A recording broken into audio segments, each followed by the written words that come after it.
Baik, saya mulai. Bismillahirrahmanirrahim. Assalamualaikum warahmatullahi wabarakatuh. Selamat pagi, siang, sore, atau malam.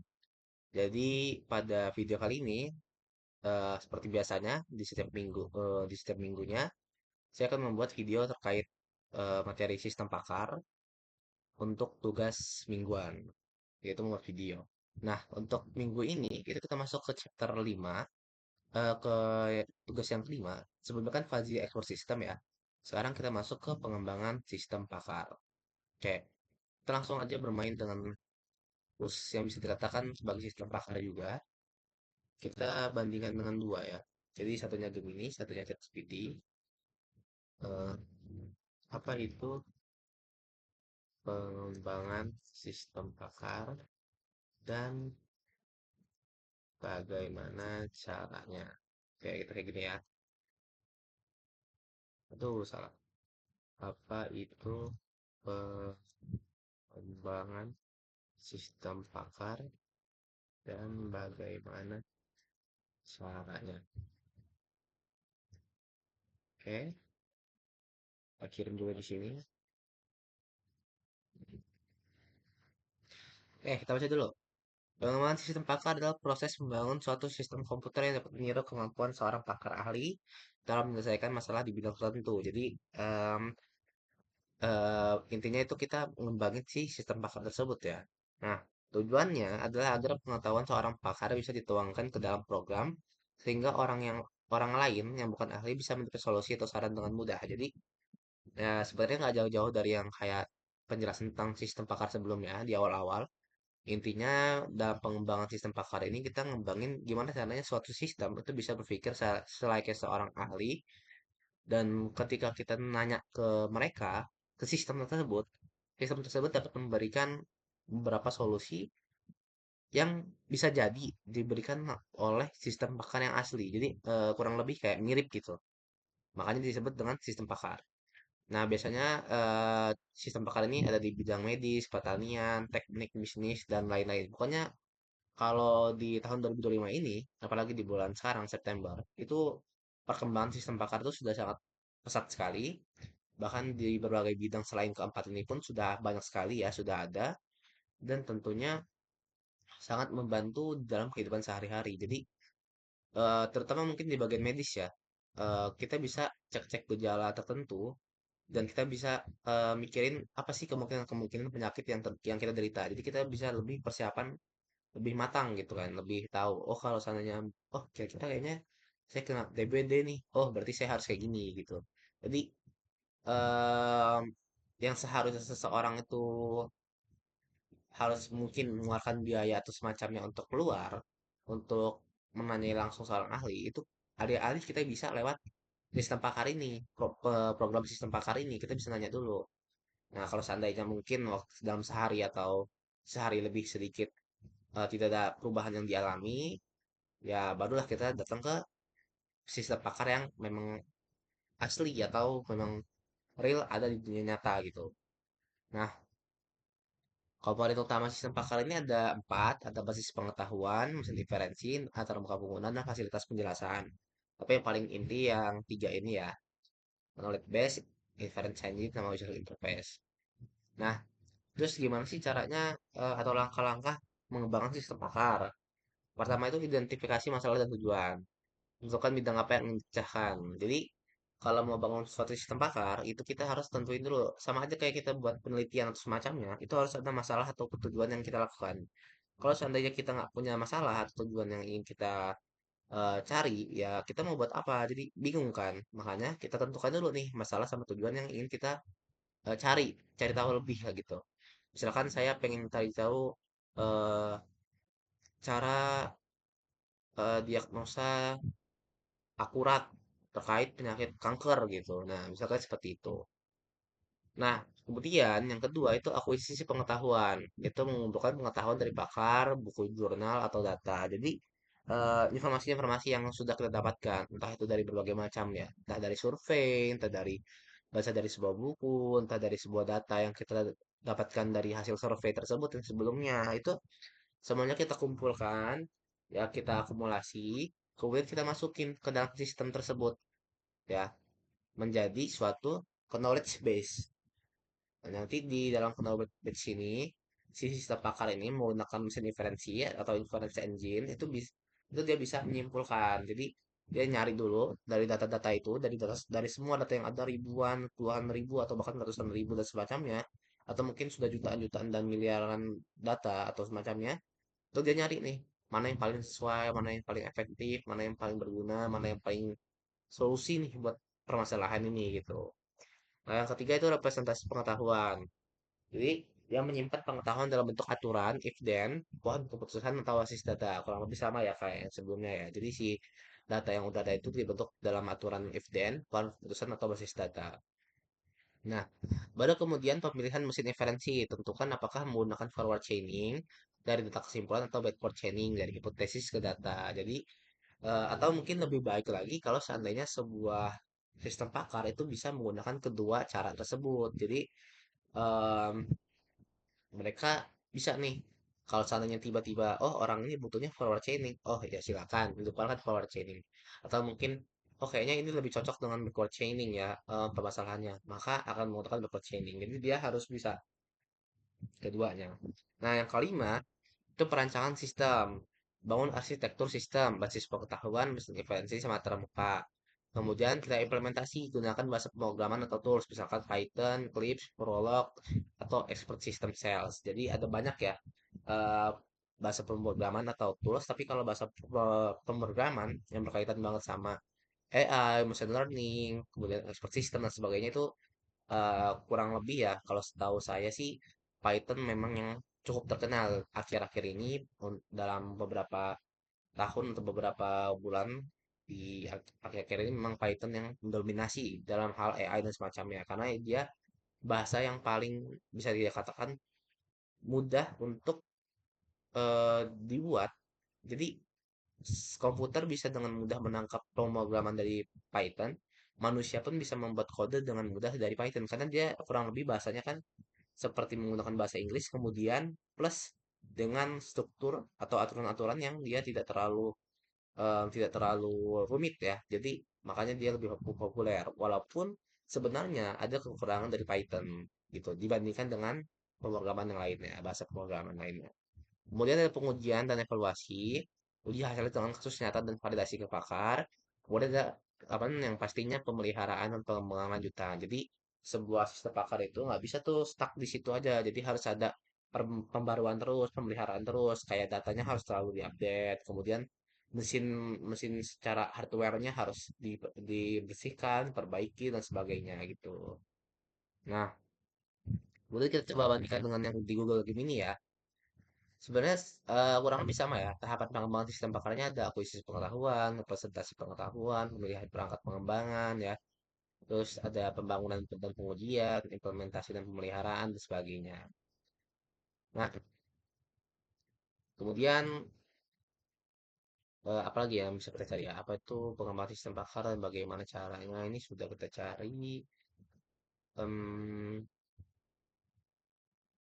oke, apakah sebuah sistem pakar bisa berkembang lebih besar lagi di masa yang akan datang? Oke, kita cek. Ya, sistem pakar. Maaf, sebentar saya cekin dulu ya perkuliahan.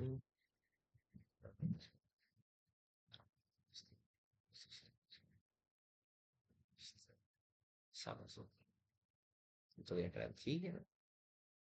Oke. Iya, sistem pakar bisa banget berkembang lebih besar di masa depan. Kenapa? Karena konsepnya adalah menyimpan dan meniru pengetahuan seorang pakar. Selama pengetahuan baru terus bertambah, sistem pakar juga bisa diperluas.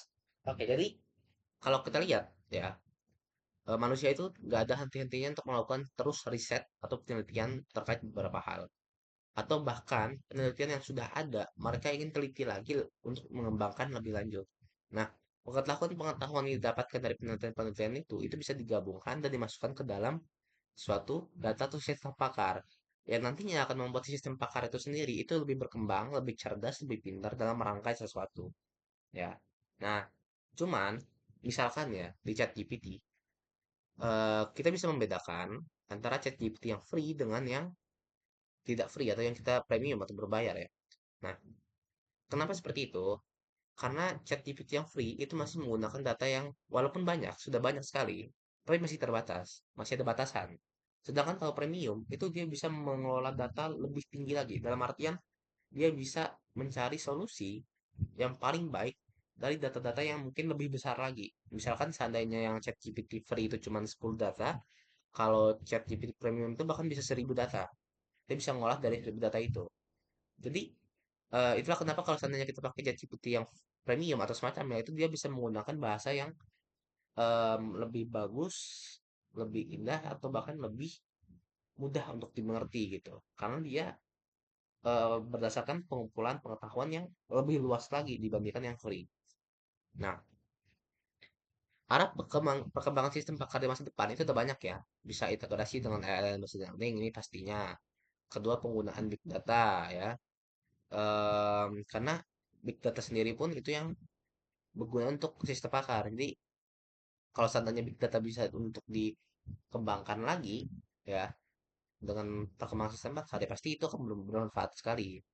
Kemudian berbasis cloud atau IoT, interaksi lebih natural, natural language processing ya.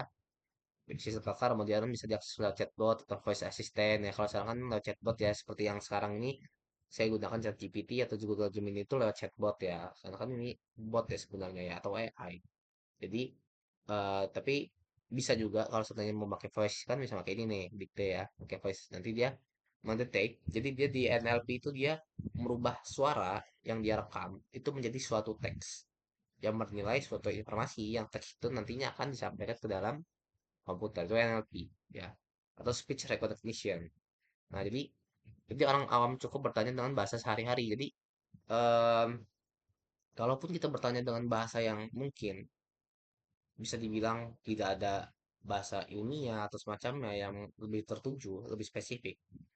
Itu sistem pakar tuh masih bisa mendeteksi, oh maksud dari orang ini bertanya dengan bahasa ini, itu tuh sebenarnya tujuannya ini gitu. Jadi dia ada lah em, cara untuk mencari tahu lebih lanjut lah gitu. Kemudian kombinasi multipakar, hybrid expert system, tidak terbatas pada satu bidang saja, bisa menggabungkan banyak domain.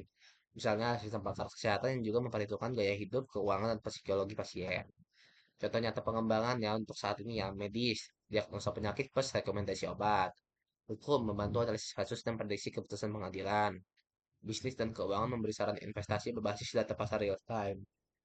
Edukasi, sistem tutor cerdas yang berperan sebagai guru private. Jadi udah banyak banget ya. Jadi sistem pakar ini nggak hanya bisa berkembang, tapi juga akan makin cerdas dan otomatis sering dan otomatis seiring teknologi lain ikut berkembang. Jadi dia itu bakal terus berkembang ke depannya nih. Jadi kalau teknologi lain dia berkembang, sistem pakarnya bakal ngikutin. Kenapa? Karena mereka saling berhubungan. Ya, saling berhubungan sama-sama di dunia digital dan dunia modern. Jadi dia saling berhubungan. Jadi kalau satu udah mulai berkembang, pasti ada juga nih yang meneliti sistem pakar supaya lebih lanjut lagi untuk berkembang. Gitu. Nah, sekarang langsung aja kita buatkan kayak soal terkait pengembangan sistem pakar dengan tingkat kesusahan sedang, soal berupa studi kasus dan berbentuk pilihan ganda ABCD. Oke, sambil menunggu kita buat Google Form dulu. Kita buat Google Form, kemudian kita bikin formulir kosong. Seperti biasa namanya itu kita ganti SP. Oke, abaikan. SP, maaf, SP05 ya sekarang ya. Boleh. SP ya 05 231 705 1037 ya. Formulirnya kita isi nama saya MSP, kemudian kelas B, kemudian LPM 231 705 1037, ketulis materi pengembangan sistem pakar. Ini sesuai ya sama ini ya, pengembangan sistem pakar. Oke, nah kemudian kita balik sini soal studi kasus ya. Sebuah puskesmas ingin membuat sistem pakar diagnosa penyakit demam. Sistem ini harus bisa membantu dokter umum atau perawat untuk mengetahui penyakit yang berdasarkan gejala yang dialami pasien. Beberapa aturan yang dibuat, if demam tinggi and sakit kepala and nyeri otot, dan kemungkinan DBD. If demam ringan and batuk and pilek, dan kemungkinan influenza. If demam tinggi and warm kulit and mata merah, dan kemungkinan campak. Dalam pengembangan sistem pakar data, langkah representasi pengetahuan paling tepat dilakukan dengan cara A. Menyimpan data pasien ke dalam basis data SQL untuk bisa dipanggil kembali kapan saja. B. Membuat aturan berbentuk if then yang merepresentasikan hubungan antar gejala penyakit. C. Menggunakan sensor suhu tubuh untuk membaca gejala demam pasien secara otomatis. Dan D. Membuat antar muka penggunaan berbasis web agar sistem lebih mudah diakses. Jawabannya B, karena representasi pengetahuan dari sistem pakar umumnya menggunakan terlitian atau bentuk lain yang menggambarkan hubungan antara fakta, gejala, dan kebutuhan support penyakit. Nah, kita blok ini, kemudian kita tanya, maaf, kita blok dari sini, kemudian tanya ChatGPT, jelaskan lebih lanjut kenapa jawabannya B. Ya, jadi kita lihat nih, apa pada soal tersebut dinyatakan tentang langkah representasi pengetahuan dalam pengembangan sistem pakar. Ini kita penjelasannya ya. Nah, representasi pengetahuan adalah cara bagaimana pengetahuan pakar dituangkan ke dalam bentuk yang bisa dimengerti oleh komputer. Nah, dalam sistem pakar tradisional bentuk yang paling umum adalah aturan atau rules, yaitu if then, ya, jika maka. Nah, analisis opsi jawaban. Jadi kalau yang pertama menyimpan data ke pasien dalam basis data SQL, ini lebih ke penyimpanan data, bukan representasi pengetahuan. Basis data hanya menyimpan informasi, tidak merepresentasikan hubungan sebab akibat. Jadi dia cuma masukin kayak gimana ya? Kalau data itu dia masukin sekedar misalkan dalam bentuk table, ya udah di dalam table itu aja. Tapi antara si kolom A dengan kolom kedua itu nggak ada rules atau aturan atau hubungan yang menjelaskan tentang kedua kolom itu gitu. Jadi dia masih dalam artian bahan mentah lah, belum bisa diolah jadi apa-apa. Jadi kalau cuma dimasukin datanya doang ke SQL itu masih bahan mentah, belum bisa diapa-apakan. Nah, kalau B membuat aturan berbentuk if then itu karena dia mengubah pengetahuan pakar gejala penyakit menjadi aturan yang bisa diproses ke komputer. Ya, jadi dia ngasih tahu nih aturan-aturannya ke komputer sehingga komputer ini bisa menggunakan mesin inference-nya atau inference engine-nya untuk menentukan kesimpulan. Ya, kalau C menggunakan sensor suhu tubuh untuk membaca gejala demam, ini adalah akuisisi data otomatis. Input bukan representasi pengetahuan. Ini nggak masuk akal sama sekali kalau yang C ya. Lalu yang kedua, D membuat antarmuka penggunaan berbasis web. Ini terkait user interface. Jadi kalau seandainya tadi sebelumnya ada komponen pentingnya itu representasi pengetahuan atau knowledge base, kemudian ada mesin inferensi atau inference engine, kemudian ada user interface atau antarmuka pengguna. Nah, user interface ini cuma untuk sebagai antarmuka doang. Gimana cara kita untuk melihatnya hasilnya itu secara lewat si laptop atau perangkat lainnya itu. Jadi cuman antara mukanya aja lah, bukan sesuatu yang bisa membuat suatu kesimpulan. Jadi dia hanya menunjukkan saja. Jadi jawaban yang paling tepat itu adalah B. Karena satu, representasi pengetahuan harus menjelaskan hubungan fakta dan kesimpulan.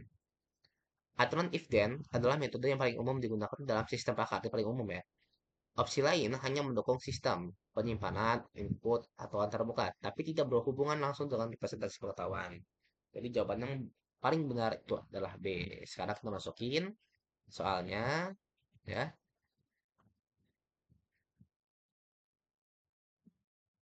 Masukin ke sini.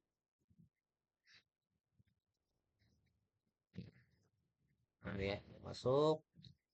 Terus kita masukin juga jawabannya sama yang A dulu.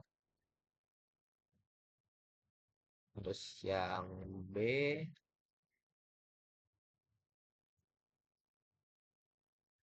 C. Dan yang C, kemudian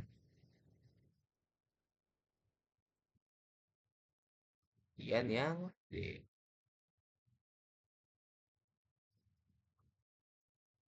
Oke, kita lihat ya, udah sama ya. If then, DBD, DBD oke. Kemudian dengan cara Jawabannya menyimpan data, membuat aturan, menggunakan sensor, membuat antara muka pengemudi. Oke. Nah, tadi ya sesuai kunci jawabannya, jawaban yang benar B. Kita bikin kita ini jadikan ini kuis ya. Jadikan ini sebagai kuis. Jadi bisa dijawab nanti. Kalau untuk pengaturan ini ya di defaultin aja ya. Pertanyaan. Kemudian kunci jawabannya kita masukkan B. Membuat aturan berbentuk eviden ya, karena ini yang paling tepat dan paling benar. Kalau C sama D ini nggak masuk akal, tidak berhubungan sama sekali. Paling-paling yang hampir mendekati itu yang A, tapi itu pun basis data SQL ya, jadi dia belum bisa diolah jadi apapun. Makanya lebih paling tepat itu di bagian aturan berbentuk eviden. Masukin yang B, terus kita poinnya kita ubah jadi satu. Terus kita nanti di sini di jawabannya benar akan kita tambahkan link video dari proses pembuatan soal ini. Ya, nanti saya akan tambahkan. Kemudian ini selesai. Terus kita ubah ini jadi acak opsi ya. Jadi ini jadi nanti dia sampel ya dia setiap jawabannya. Kemudian kita tambahkan Pak Feby sebagai editor seperti biasanya ya ketika membuat soal kita tambahkan Pak Feby Febriansyah kita jadikan editor kemudian kita berikan pesan Assalamualaikum Pak mengganggu waktunya izin memperkenalkan diri nama saya M SP dari SP dengan PN 2317 izin untuk menentukan tugas buatan soal. Terima kasih Pak. Maaf mengganggu waktu. Oke, baca ya. Assalamualaikum Pak. Maaf mengganggu waktu ini. Menerima saya disiplin kelas B dengan yang menurut ini untuk tugas buatan soal.